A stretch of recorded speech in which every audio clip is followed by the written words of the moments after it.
চারজন বাইকার্স বা বন্ধুর দল বাইক চালাতে চালাতে একটি ফাঁকা সুনসান গ্রাউন্ডে ঢুকে পড়ে। সেখানে তারা একটি পুরনো ট্রাক দাঁড়িয়ে থাকতে দেখে। তারা সবাই এবার বাইক রেখে ট্রাকটি দেখার জন্য এগোতে লাগে। আশ্চর্যজনক ব্যাপার হলো ট্রাকের নাম্বার প্লেটটাও খুবই অদ্ভুত ছিল।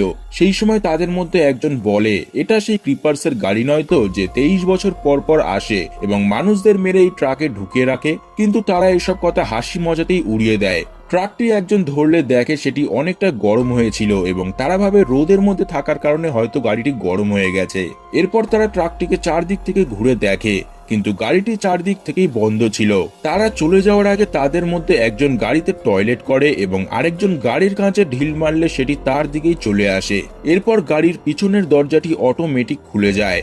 তারা দেখে গাড়ির ভিতর বস্তায় মোড়ানো অনেক মানুষ পড়ে আছে এবং একটা বাজে গন্ধও বেরোচ্ছে।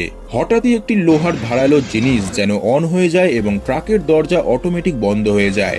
তারা ভয়ে এবার বাইক নিয়ে পালাতে শুরু করে, কিন্তু গাড়িটি থেকে একটি ধারালো বল্লভের মতো অস্ত্র বেরিয়ে একটি ছেলের পায়ে ভেদ করে যায়।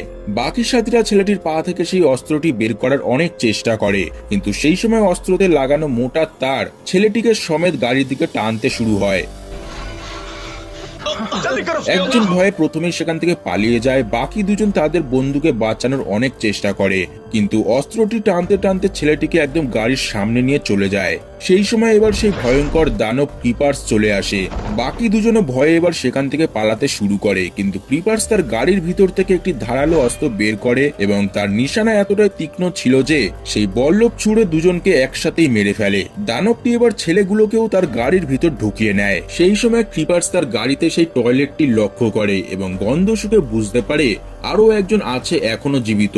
এদিকে ছেলেটি খুব দ্রুত বাইক চালিয়ে পালাচ্ছিল, কিন্তু ক্রিপার্স তাকেও এবার ধরে ফেলে।